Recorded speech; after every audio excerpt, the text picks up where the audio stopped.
Assalamualaikum warahmatullahi wabarakatuh. Perkenalkan, saya Anggi Anggraini dengan NIM 223143625.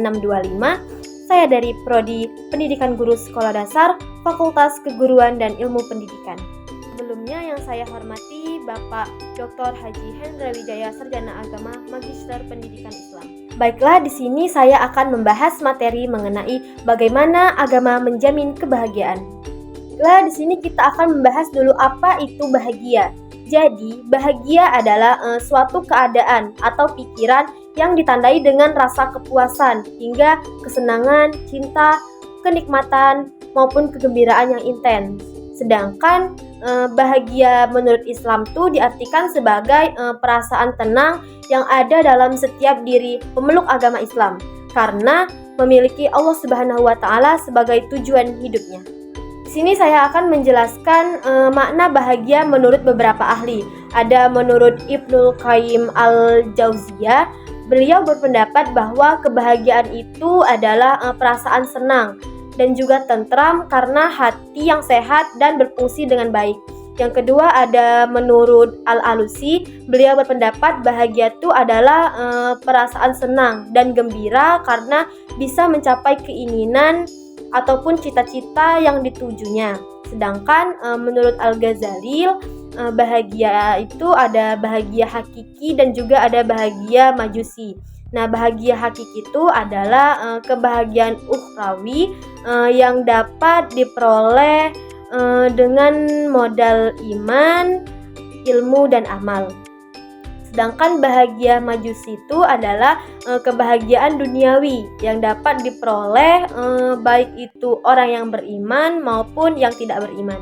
Mengapa manusia itu harus beragama? Kunci beragama itu adalah fitrah. Nah, fitrah itu adalah sesuatu yang melekat dalam diri manusia dan telah menjadi karakter ataupun tabiat manusia. Nah, kata fitrah ini secara kebahasaan memang asal maknanya adalah suci. Yang dimaksud suci adalah suci dari dosa dan juga suci dari secara genetis. Nah, menurut Prof. Udin, fitrah ini adalah lahir dengan membawa iman. Nah, menurut konsep teologi Islam, bahwa setiap manusia itu lahir telah membawa dosa, yakni dosa warisan.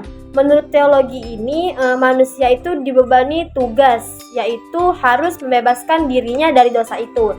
Nah, menurut teologi Islam, seperti yang telah dijelaskan, bahwa setiap manusia itu lahir dalam kesucian, yaitu suci dari dosa dan juga telah beragama, yaitu beragama Islam. Bagaimana agama membahagiakan umat manusia? Kebahagiaan dalam Islam adalah kebahagiaan autentik yang artinya lahir dan tumbuh dari nilai-nilai hakiki Islam dan mewujudkan dalam diri seseorang hamba yang mampu mewujudkan sikap taubat atau melakukan introspeksi dan juga koreksi diri untuk selalu berpegang pada nilai-nilai kebenaran ilahiyah, mensyukuri karunia Allah berupa nikmat iman, Islam, dan kehidupan, serta menjunjung tinggi kejujuran, kebenaran, dan juga keadilan dalam menjalankan kehidupan pribadi, sosial, dan juga profesional. Nah, pada sisi lain, kebahagiaan itu menjadi tidak lengkap jika tidak mewujud dalam kehidupan konkret dengan jalan membahagiakan orang lain. Selanjutnya, secara teologis, beragama itu adalah fitrah. Nah, jika manusia itu hidup sesuai dengan fitrahnya, maka ia akan bahagia. Sebaliknya, jika manusia tersebut tidak hidup sesuai dengan fitrahnya, maka beliau tidak akan bahagia. Selanjutnya, secara horizontal, manusia itu butuh berinteraksi dengan sesamanya dan juga lingkungannya, baik flora maupun fauna. Sedangkan secara vertikal, manusia itu lebih butuh berinteraksi dengan zat yang menjadi sebab ada dirinya. Nah, secara historis, pada sepanjang sejarah hidup manusia, beragama itu merupakan kebutuhan dasar manusia yang paling hakiki. Jadi, kesimpulan pada materi kali ini adalah bahagia itu adalah suatu keadaan atau perasaan yang ditandai dengan kepuasan hingga rasa kenikmatan, kegembiraan, cinta yang intens. Nah, bahagia menurut Islam itu berarti perasaan tenang yang ada dalam setiap diri pemeluk agama Islam karena memiliki Allah Subhanahu wa taala sebagai tujuan hidupnya. Secara teologis, beragama itu adalah fitrah. Jika manusia hidup sesuai dengan fitrahnya, maka ia akan bahagia. Tapi jika dia tidak hidup sesuai dengan fitrahnya, maka dia tidak akan bahagia.